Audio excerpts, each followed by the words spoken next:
Hello, beautiful people. Welcome back to our community. Welcome back to our channel. I'm Silkina. If you're new here, we talk about mindfulness, wellness, and realness on this channel. Thank you so much for tuning in. Today, we're going to talk about healthy, holistic habits that we can adopt and bring into our lives in 2022. I cannot believe that 2022 was, that's so hard to say. I cannot believe that 2022 is literally just around the corner. And I think when the new year is upon us, this is when we feel like, oh my God, we feel like a new person. Like we're ready to create new beginnings and we want to set New Year's resolutions. Personally, I don't like to set New Year's resolutions. I like to set intentions. And more than anything, I like to focus on the feelings and the energies that I want to embody throughout the year. So what that means is I like to focus on feeling good, right? At the end of the day, whatever the New Year's resolutions that we set, we just want to feel the best and we want to achieve like our highest potential. I just feel like sometimes New Year's resolutions remind me of like going on a diet, you know, kind of like I need or I should do this, or else I'm a failure. So I've tried setting resolutions and I always fall short. And at the end, I feel guilty. So now I'm like, okay, I don't know exactly how I'm going to get to that, but I do want to feel this way. So when you're clear on how you want to feel and, you know, you're clear on like some of the habits that you feel could get you there, then things just start to fall into place. So I'm also going to be recommending a book along with each of these habits that I'm going to talk about because it will just allow you to kind of read up on that thing deeper and just, you know, go on like a research hole. So enjoy yourself. Okay, so the first tip is to create a healthier relationship with your phone or digital devices. I don't like the feeling of checking my phone the first thing in the morning. I think we need to normalize turning off our notifications either forever or at least at night and not looking at your phone the first thing in the morning or when you're falling asleep, because our subconscious mind is the most receptive as we're waking up and just before we fall asleep. So you need to make sure that you're not absorbing other people's thoughts or I guess whatever they're posting on their feed just as you're waking up or falling asleep. Just be mindful of your habits and don't go into what I like to call the scroll hole, like TikTok and Instagram, especially now with Reels.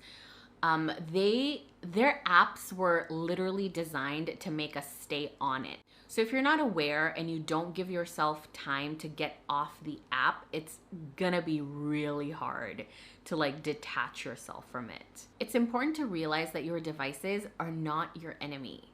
It's an amazing tool to help you connect with others as well, but just make sure that in the process of connecting with others through technology, you're not feeling disconnected from yourself. Because sometimes we feel like we don't have enough time in our day to get closer to our vision or to dream up our goals and stuff, but at the same time, we're spending so much time on our phones. It's almost like our time is being taken away by our devices and we're not mindful of that. And at the end, we're just like, oh my God, I didn't even have time to do this, especially like meditate or like journaling. I don't have time to do that. But at the same time, you do have time to scroll on Instagram or like TikTok. So time is not the problem there. We have plenty of time, but it's about what we do with that time. So just be aware of how your social media habits or digital technological habits make you feel. After you've spent time on Instagram or TikTok or Facebook or whatever, checking your emails even, like how do you feel at the end of it? I know that emails are mandatory, but it, you know, like you don't have to do it first thing in the morning as you're waking up. Like the emails are still gonna be there. Sometimes we think like the thing that we're trying to get to is just going to disappear and we're never going to have time to kind of get to it. So that's just a lie. But yeah, just be mindful. Like after you scroll through Instagram or TikTok, like how do you feel at the end of it? Do you feel anxious or do you feel empowered or joyful or uplifted? Like being aware and conscious of how these things make you feel will make it much more easier for you to create a better relationship with it. The book recommendation that I have for this is a book called How to Break Up with Your Phone by Catherine Price. The author gives us like a 30-day plan to break up with our phone and then make up with it again. And she also talks about like how these apps were literally designed to be addicted. And she talks about how we can have like a good long-lasting relationship with our devices. She gives a lot of tips, and I highly recommend this book if you are looking to have a more conscious and mindful relationship with your devices. The second tip is to pay attention to the quality of your sleep. You don't need to sleep more, you just need to sleep better. I read that in an article recently and I was like, oh my God, I've been crabbing, telling myself like, oh, I need like 8 hours of sleep every single night or else I'm gonna be groggy. But it's more like the quality of your sleep than the quantity. Now, of course, I'm not saying like sleep an hour and you're good, although naps are amazing, but definitely paying attention to how you sleep instead of when you sleep is really important. So create a wind down routine. Don't look at your phone maybe 2 hours before you go to bed. Read a book. Use calming scents like lavender. I love the smell of roses as well, but rose essential oils are so expensive. Maybe take a calming bath with some Epsom salts, bath salts. Now, bath salts do not solve every single problem, but it definitely solves this problem. And one of my very favorite things to do these days is to actually use like really delicious, calming, and cozy beverages. I never used to believe in like all these things like, oh, drink lavender tea or chamomile tea and you're gonna sleep better. But I am really learning to have a better relationship with herbs and plants, and especially medicinal mushrooms, and they have been life-changing for me.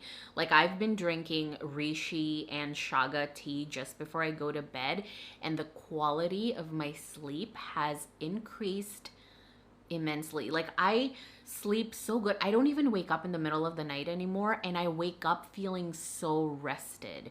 So definitely don't underestimate the power of these amazing plants and herbs.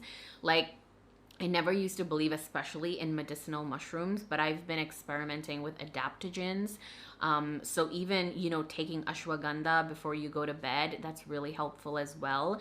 It's better to kind of use these natural plants and herbs to kind of aid your sleep rather than, like taking a sleeping pill, even though some sleeping pills contain melatonin. But I was reading an article recently about how your dependency on like supplemental melatonin could actually disrupt your sleep even more. I don't know how true that is because I'm always a skeptic when I'm reading these articles, but that's something that I'm really interested to kind of learn more about. But definitely medicinal mushrooms and just like adaptogens are so helpful in helping you have amazing quality sleep. Another thing to do is to avoid blue light. So yeah, like avoiding your screens. I've been using this app called Flux or like Flux, and what it does is it decreases the blue light on your screens. So you can set, like, for example, after 6 p.m., I don't want to see blue light anymore, and your screen kind of turns orangey. So it does take some time getting used to, but that's really helpful as well. And people don't realize, but the quality of your sleep literally begins the minute you wake up. It's about how you wake up, how you live your day, how you feel throughout the day, what you eat, what you drink. Because if you start the day on like a very hectic and fast-paced note, you're gonna bring that energy throughout the day, and it's gonna determine your mood. It's gonna determine even your cravings, right? Because I find that if I wake up on the wrong side of bed, I start to crave more like sugary and very high carb dense foods, like foods that I know don't support me and don't lift me up. But just because I started, the day on like I don't want to say the wrong note, but sometimes, you know, these things happen. Like if I just wake up and I look at my phone, I know that my entire day is like fucked, truly. So just like how you wake up determines how you go to bed. So the book recommendation that I have for this tip is The Sleep Revolution by Ariana Huffington. She's the co-founder of Huffington Post, if you didn't know. But basically in this book, she talks about how the entire world is like in this sleep crisis and how that's affecting our health, our relationships, and overall well-being. She talks about the science behind what happens when we're sleeping and dreaming. She also talks about the sleeping pill industry and our addiction to gadgets. So the same thing, you know, like how being addicted to our phones and technology is actually disrupting our sleep. So yeah, if you'd like to get more tips on how to sleep better, then definitely check out that book. The third and last tip is to eat more mindfully and consciously. I would say 2021 is like the year of me having a new relationship with my body and health in general. And now for me, I practice mindfulness around eating and food by simply asking, how do I want to feel by the end of this meal? So by asking myself that question, I naturally just stay away from foods that are very dense and heavy for my body. And that is like pasta or bread or rice. Now, these things in itself are absolutely not bad at all, but they don't make me feel good and uplifted after I've eaten them. So I'm very conscious about consuming those foods. And there's nothing wrong with realizing that, hey, you know, my body does not feel good after I eat like a bowl of pasta. And that doesn't mean that I'm restricting myself. That just means I'm honoring my body. And sometimes my body does crave for like pastas, and especially these days, I know it's really hot right now and you can see it like from this video, but it's been quite rainy where I am, and I've been craving more of like, you know, lentils and like, and yes, sometimes I do want rice, and it's like I need to not feel guilty for wanting those things because my body truly feels warm and nourished after I've eaten those types of foods. Whereas 6 months ago, I wasn't craving these foods. 6 months ago, I wanted salads and like I just wanted to eat like grilled chicken or salmon with like broccoli and nothing else. So eating mindfully and consciously is all about listening to what your body wants at that moment and not feeling guilty about it. It's interesting because we live in a time where we are bombarded by food messaging. You open Instagram, you open any social media or any website, whatever you're reading, you know, there are ads and there are just people posting photos of food. And we are not meant to like look at food, like look at all these photos of food and then not want to eat them. Because from this book that I'm going to recommend through this tip, the author talks about how, you know, our ancestors, like our brains were literally trained to eat the food that we see. So that was just how we survived back then, right? Like we were hunters and gatherers. So when we would hunt for food, whatever we saw, we would eat. So that's kind of like our brains are used to that. Oh, see food, eat food. So now we're in a completely different era where we see food every single day and we are being fed food ads every single day. So I used to feel guilty whenever I would see photos of food on Instagram and then I would immediately crave it. And I'm like, oh, I need to have this right now. Like, oh, I need to have a burger right now. And I used to feel guilty, like, oh my God, why don't I have better willpower? Like, just because I see a photo, why do I want to eat it?